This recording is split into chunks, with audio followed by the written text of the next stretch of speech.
నమస్తే. ఇవాళ మన స్టూడియోలో ప్రముఖ ఆధ్యాత్మికవేత్త జ్యోతిష పండితులు జయేష్ శర్మ గారు మనతో ఉన్నారు. గురుగారితో మాట్లాడదాం. గురుగారు నమస్కారం. నమస్కారం.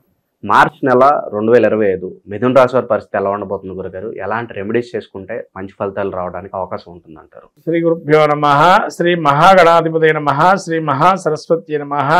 హరి ఓం శ్రీమాత్రే నమః. మిథున రాశి ఫలితాలు పాల్గొన మాసంలో ఈ యొక్క మిథున రాశి యొక్క గ్రహస్థితి చూసినట్టయితే ముఖ్యంగా మృగశిర నక్షత్రం 3-4 పాదాలు, ఆర్ద్ర నక్షత్రం 4 పాదాలు, అట్లానే పునఃసు నక్షత్రం 1-2-3 పాదాలు ఈ యొక్క మిథున రాశి.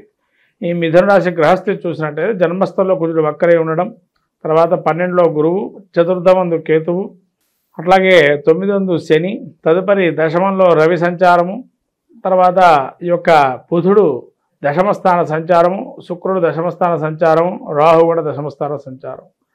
ఈ గ్రహస్థితి చూసినట్టయితే ముఖ్యంగా ఏకాదశంలో దశమస్థాన సంచారం వల్ల ముఖ్యంగా ఈ మిథున రాశి వారికి జన్మంలో కేతు ఉండటం వల్ల కొందరు యుద్ధ భయాలు అంటే ఇంకోరి మీద పోట్లాడకుండా ఉండడం మంచిది. సామరస్యంగా పరిష్కారం చేసుకోవటం కానీ లేదా క్రమక్రమేణా అది తగ్గుతాయి ఆ సమస్యలని ఒక భావంతో ఉండాలి, కానీ వాడి మీద పోయి కొట్లాడుకోవడం అదంటే పనికిరాదు. తర్వాత ఏ విషయం మొదలుపెట్టినా ఫస్ట్ ముఖ్యంగా భయాన్నో లేదా అపనమ్మకాన్నో ముందర పెట్టుకుంటారు. అంటే నమ్మకం లేకుండా పనిచేయడం అనేది మంచిది కాదు. నమ్మకం పెట్టుకోవాలా, అపనమ్మకాన్ని వీడాలి. అనుమానము, అపనమ్మకాలు ఇటువంటివి ఉండడం వల్ల ఏ పని ముందర సాగదు. ఇక ఒక మెట్టేసాం ఇంకా అయిపోతుంది అనుకునే టైంలో ఆగిపోవటం జరుగుతుంది. అయ్యో ఏందో ఇట్లా జరిగింది అనుకుంటారు. కాబట్టి అపనమ్మకం అనేది ఉండకూడదు. చేసేటప్పుడు పని నమ్మకంగా ఓ పని చేయాలి. మిమ్మల్ని దుర్మార్గులు తిట్టినా కూడా సరే వాళ్ళు తిట్టిన వాడే రేపు మళ్ళీ పొగుడుతాడు అనుకోండి, అంతే తప్ప వాడు దుర్మార్గుడు, వాడు తిట్టాడు మనం తిట్టాలి మనం అన్నాను అనుకోండి, వాడు ఏదో రోజున వాడికే తెలిసి వస్తుంది మనం ఎందుకు తిట్టాము ఆ రోజు అనేది. కాబట్టి ఆ కేతు వీరికి చతుర్థమందు ఉండటం వల్ల కొంతవరకు వచ్చినట్టే సుఖం వస్తుంది, ఆగిపోతుంది. అంటే సుఖపట్టం అంటే దీనిలో ఏంటి మీన్ అని అంటే, ఒకరి దగ్గర 1000 కోట్లు ఉన్నాయనుకోండి, ఆ 1000 కోట్లు నాకు ఇవాళ ఆస్తి కలిసి వస్తుంది అనుకుంటాడు. అక్కడ ఒక చిక్కుముడు ఉంటుంది, వీడు ఆ చిక్కుముడు చూసుకోడు, ఆమె వచ్చేస్తుంది అయిపోయింది అనుకుంటాడు. ఆ కరెక్ట్గా చిక్కుముడు వచ్చి అయిపోతుంది, దగ్గర దాకా వస్తుంది, ఇంకా ప్లేట్లో పెట్టుకోవడమే ఆలస్యం అన్నట్టుగా ఉంటుంది. అక్కడికి వచ్చి ఆగిపోయేటప్పటికి అయ్యో చిక్కుముడి పడింది అనుకుంటాడు. అదేదో ఫస్టే తీసుకున్నట్టే ఈ ముడి ఇబ్బంది ఉండేది కాదు. మధ్యలో రావడం వల్ల ఏమవుతుంది, ఆ చిక్కుముడి పెట్టడం మరో సమస్యగా మారటం.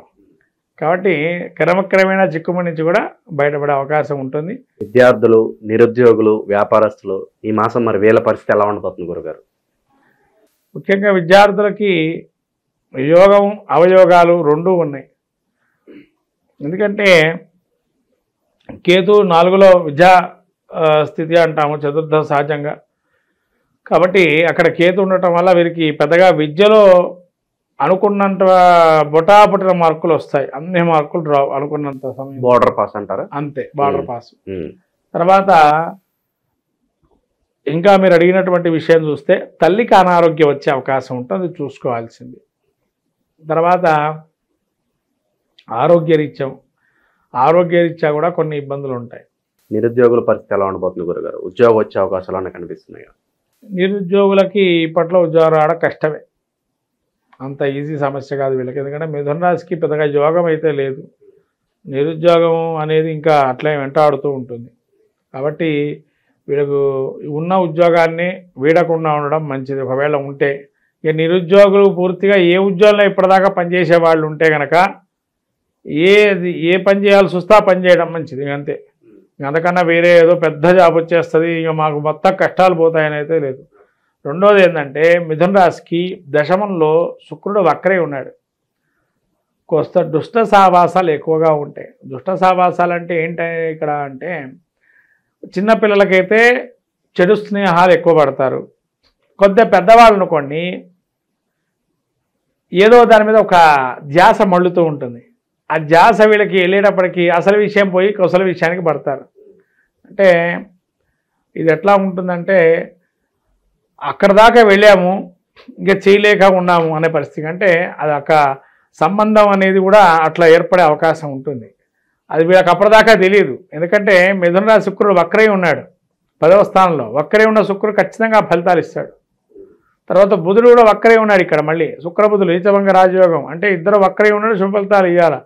కానీ దానికి అనుకూలంగా మార్చుకుంటాడు ఆయన. ఆమె కానీ ఆయన కానీ వాళ్ళకు అనుకూలంగా మార్చుకుంటారు. ఎటు తిప్పినా వాళ్ళకి అనుకూలమయ్యేటట్టే చేసుకుంటారు ఆ విషయం ఏదున్నా కానీ. కాబట్టి అందులో చాలా వరకు వీళ్ళకి ప్లస్ పాయింట్ అని చెప్పాలని. ఏదన్నా వ్యాపారాల్లో పెట్టుబడులు పెట్టాలంటే ఏ రంగాలు మీరు సూచిస్తారు ఈ మాసంలో? వ్యాపారంలో వీళ్ళు రాణింపు రావాలి అనుకుంటే కనుక ముఖ్యంగా ధార్మికంగా ఏదన్నా వీళ్ళకి సంస్థల్లో ట్రస్టులు కానీ ధార్మిక సంస్థల్లో ఏదన్నా పూజాది సామాగ్రి పెట్టుకోవటం కానీ యజ్ఞాగాదికలతో సంబంధించినటువంటి కార్యక్రమాలకు కానీ లేదా మేనేజ్మెంట్ స్టేషనరీ వర్క్స్ ఏవైతే ఉంటాయో వాటికి పెట్టుకునే వ్యాపారం కానీ యోగదాయకంగా ఉంటుంది. ఎవరైతే విదేశాలకు వెళ్ళాలనుకుంటున్నారో ఒక అడుగు ముందుకేసే అవకాశం అని కనిపిస్తుందా? శుభ్రంగా పోవచ్చు. ఎందుకంటే శుక్రుడు బాగున్నాడు, బుధుడు బాగున్నాడు. వీళ్ళకి అవకాశాలు ఖచ్చితంగా వస్తాయి, పోతారు కూడా. ఆర్థిక స్థితిగతులు ఎలా ఉండబోతున్నాయి? అంటే కొంతమంది అప్పులు చేస్తూ కొంచెం ఇబ్బంది పడుతూ ఉంటారు కదా, మరి అటువంటి వారి పరిస్థితి ఎలా ఉండబోతుంది? ఆర్థికంగా వీళ్ళకి కొంతవరకు సానుకూలంగా ఖర్చు ఎక్కువ పెట్టే ఉంటుంది, కానీ పని అయితే అవుతుంది. ఎందుకంటే ఖర్చు పెట్టకుండా పని కాదని ఖచ్చితంగా ఖర్చు అవుతుంది, పని కూడా జరుగుతుంది. ప్రేమ వివాహాలు ఎవరైతే చేసుకోవాలనుకుంటున్నారో మరి వీళ్ళ పరిస్థితి ఏంటి గురుగారు, ఎలా ఉండబోతుంది? ప్రేమ వివాహాలకు వస్తే కనుక మంచిగా శుభ్రంగా వీళ్ళకి ప్రేమ చిగురించే అవకాశం ఉంటుంది. ఇప్పుడే మొక్కలోకి వస్తుంది, ఇంకా అప్పుడే చెట్టుగా మారదు, మొక్కలోకి వస్తుంది. రాబోయే కాలం చెట్టుగా మారుతుంది. ఇంకా మెరుగైన ఫలితాలు పొందడానికి ఈ రాశి వారికి మంచి రెమెడీస్ ఏదైనా ఉంటే తెలియజేయండి. వీళ్ళు గణపతిని ఆరాధన చేసుకోవటం వల్ల మంచి ఫలితాలు ఉంటాయి. ప్రతి బుధవారం కానీ గణపతి ఆరాధన, అట్లాగే ఈ యొక్క కుజుడు ప్రతి మంగళవారం సుబ్రహ్మణ్య క్షేత్రం దర్శనం చేసుకోవటం వల్ల కూడా మంచి ఫలితాలు ఉంటాయి. ఏదన్నా దానం చేయాలనుకుంటే కనుక ఏ వస్తువులు దానం చేస్తే బాగుంటుంది? కందులు దానం చేయటం మంచిది, లేదా కందిపప్పు కానీ పంతులు గారికి ఇవ్వటం మంచిది. మొత్తం మీద ద్వాదశ రాశులు ఈ యొక్క పాల్గొన మాసంలో మనం చూస్తే ప్రతి రాశి వారికి ఒక్కొక్క ప్రక్రియ చేసుకోవటం వల్ల మెరుగైన ఫలితాలు ఉంటాయి.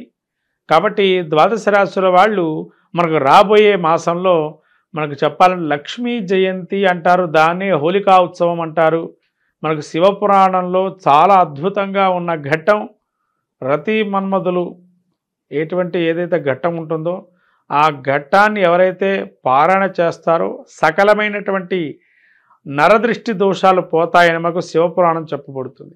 కాబట్టి శివపురాణం మనకు ఏదైతే ఉందో అందించిందో కామదహనాన్ని ఏదైతే చేస్తారో ఆ మనకుండేటువంటి కీడుని మొత్తం కూడా దాన్ని తొలగింపజేసేటువంటి ఆ విభూతిని కనుక పెట్టి దానికి ప్రదక్షిణాలు చేసుకొని తద్వారా మనకు సంతానాన్ని కానీ మనకు కానీ మంచి కలగాలని ప్రతి విషయంలోనూ కూడా మనకు మంచి అనుభూతులను ఇవ్వాలని కోరుకోవడానికి ప్రయత్నం చేయండి. కామదహనంలో పాల్గొనండి. అట్లానే లక్ష్మీ జయంతి రోజున ఎవరైతే పౌర్ణమి వేళ జరుగుతుంది, ఈ లక్ష్మీ జయంతి రోజు అమ్మవారికి కమలా పూలతో అర్చన చేసుకోవటం, తామర గింజలతో జపం చేయటం, తామర గింజలతో హోమం చేయటం, తేనెతో అమ్మవారికి అభిషేకం చేయటం లక్ష్మీ జయంతి రోజు చాలా అద్భుతంగా ఉంటుంది.